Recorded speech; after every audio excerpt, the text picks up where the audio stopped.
Le ministère de l'Environnement, de l'eau et de l'assainissement du Burkina Faso accorde une place de choix à l'amélioration du cadre de vie et à la protection durable des écosystèmes. Des thématiques qui ont une connotation éducative assez forte. C'est dans cette optique que le secrétariat permanent pour la REDD+ et ses partenaires ont conçu un module dédié à l'éducation environnementale. Et aujourd'hui, si nous voulons un changement de comportement, il faut passer par l'éducation. Et quand on regarde aujourd'hui, aussi bien au niveau national qu'au niveau international, la question des forêts est aussi au centre du développement. Nos forêts sont en train d'être dégradées. Maintenant, comment préserver ces forêts?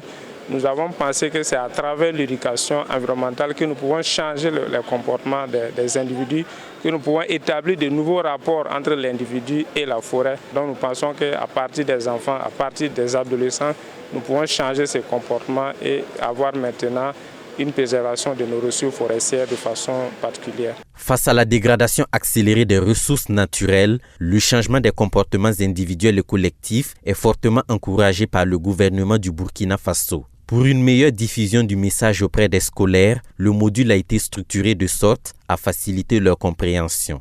C'est des unités qui ont été conçues avec les spécialistes du ministère de l'Environnement, avec des thématiques précises qu'on voudrait intégrer dans les curricula de l'éducation. Et notre devoir, c'était d'avoir toutes ces informations pour les adapter au niveau des apprenants.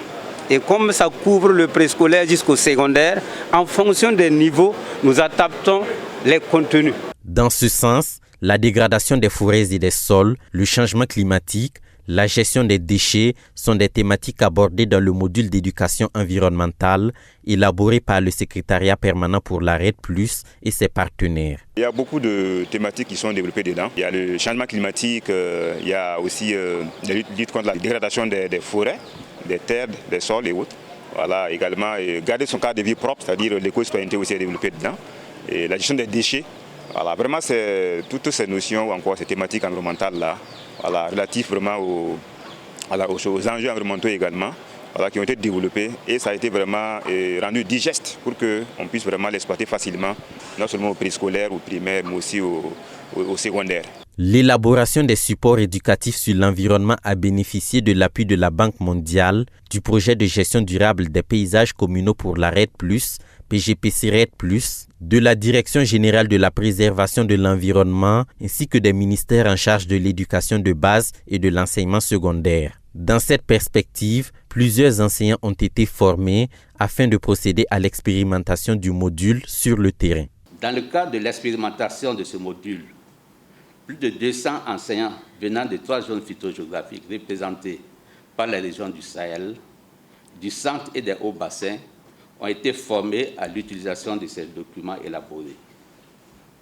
Vous conviendrez avec moi que les racines de l'éducation sont amères, mais ses fruits sont doux. Pour signifier que nous ne pourrions réussir efficacement dans la lutte contre la dégradation de l'environnement sans une éducation orientée à cet effet et une approche participative et inclusive réussie.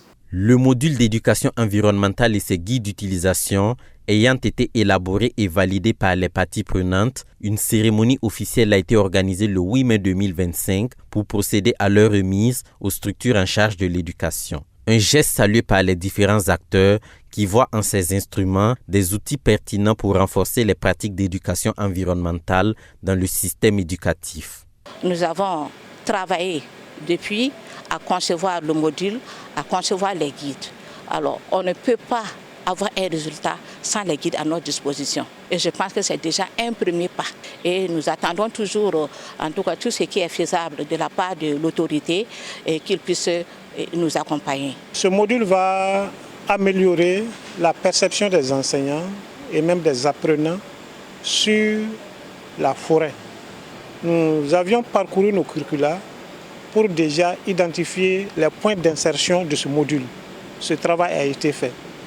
Donc chaque fois que l'enseignant, en déroulant son programme de façon normale, chaque fois qu'il arrive à ces aspects-là, le module sera d'un apport très important pour améliorer l'enseignement-apprentissage à ce niveau.